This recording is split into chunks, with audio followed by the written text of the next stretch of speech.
Welcome back. I am absolutely thrilled to have you here today because we are demystifying something that honestly feels a little bit like a superpower. We're breaking down the physical and psychological components of true self-assurance. You know the kind, that invisible force field some people carry around with them that just instantly commands respect? Well, our goal today is to look at the exact mechanics of how that presence is built, from the inside out. To kick things off, I want you to picture a room. Imagine someone walking in, and their mere presence makes everyone else subtly shift in their seats. What is it about them that makes people so instantly uncomfortable? Most folks immediately assume the answer is aggression. They think it's arrogance or some loud, chest-thumping display of dominance. But actually, the reality is entirely different. It is never loud aggression that unsettles people. It's quiet, unshakable confidence. It's the kind of presence that doesn't need to announce itself at all, right? When you meet someone who is just completely comfortable in silence, no nervous laughter, no desperately filling dead air with pointless chatter, it is incredibly powerful. But why exactly is it so intimidating? Okay, let's dive into this.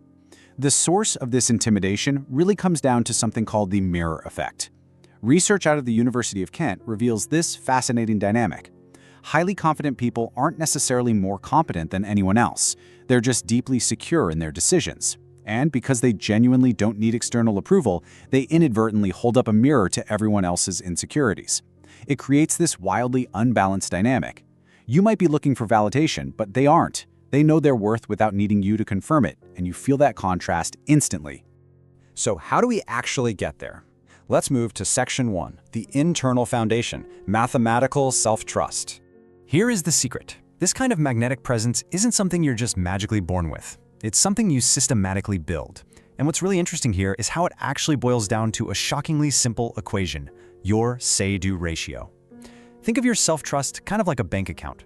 Every time you tell yourself you're going to wake up early and you actually do it, you make a deposit. Every time you say you'll start a project but you skip it, that's a withdrawal.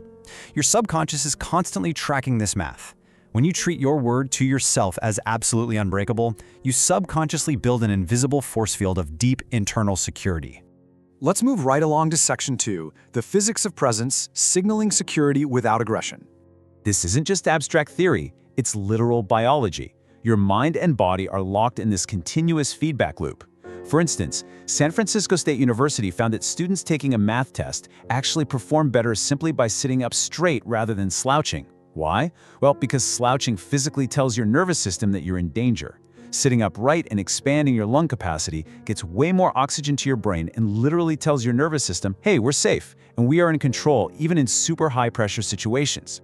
And social psychologist Amy Cuddy took this mind-body connection even further. Her research showed that holding an expansive power pose, like think leaning back with your hands behind your head, for just 2 minutes actively drops stress hormones and increases testosterone. 2 minutes! You aren't faking confidence until you make it. You are literally creating it in real time, biologically. And this totally applies to how we stand too. 6 to 10 inches, that is the average stance width for men. But here's what you really need to know. Widening your stance even slightly subconsciously claims territory. It broadcasts stability and groundedness without you having to utter a single word. Your physical strength translates directly into mental sharpness. Which brings us to movement itself. Have you ever noticed how nervous energy makes you talk faster, walk faster, and respond instantly because you kind of think it makes you look efficient? But it doesn't. It broadcasts pure anxiety. Now contrast that with truly confident people. They never rush. When you move with intention, when you actually pause before answering, and deliberately take your time walking from point A to point B, you send a crystal clear message. You control your environment. Your environment does not control you. Let's look at Section 3, the critical boundary, secure behavior versus toxic arrogance. So, the crucial point is, we really need to address the elephant in the room here. We have to clearly define where inspiring secure presence ends and repulsive toxic arrogance begins. True confidence comes from an accurate self-assessment. It means operating from a secure place where you easily acknowledge what you aren't good at, and you stay completely open to feedback and healthy growth. Toxic arrogance, on the other hand, is just a defensive ego. It's this inflated sense of self-worth that is entirely disconnected from reality, causing a person to dismiss other perspectives and completely resist learning. It really just comes down to this. One makes people want to follow you. The other makes them want to avoid you. Genuine confidence means your self-worth isn't dependent on external validation. It means you are secure enough to admit mistakes, to ask questions without feeling stupid, and to be entirely, completely wrong without your core identity collapsing. Arrogance pushes people away. True confidence magnetically pulls them closer because it operates from a place of contribution, not competition. Let's move to our final section, Section 4, Rewiring Your Inner Critic, Action Before Readiness. Listen, if you struggle with chronic self-doubt, I want you to know right now that it is not a personality flaw. It's really just outdated neurobiology. Our brains have this built-in negativity bias designed to keep us safe from threats that, frankly, no longer exist. But thanks to neuroplasticity, we can recalibrate that bias pretty quickly. The secret? Action before readiness. See, most people think they need to feel confident before they act. It is exactly the opposite. You have to take action, survive the uncomfortable uncertainty, and it's that survival that rewires your brain's safety mechanisms to actually produce confidence. And you can start shifting this baseline today. Research shows that gratitude is one of the absolute most powerful confidence builders in existence. Taking just 5 minutes every morning to identify 3 things you're grateful for totally rewires your brain. It forces you to notice what's working rather than obsessing over what's broken. It shifts your baseline emotional state from scarcity to abundance. And let me tell you, people will feel that shift in your presence before you even speak. And this brilliantly illustrates another core concept, internal scorekeeping.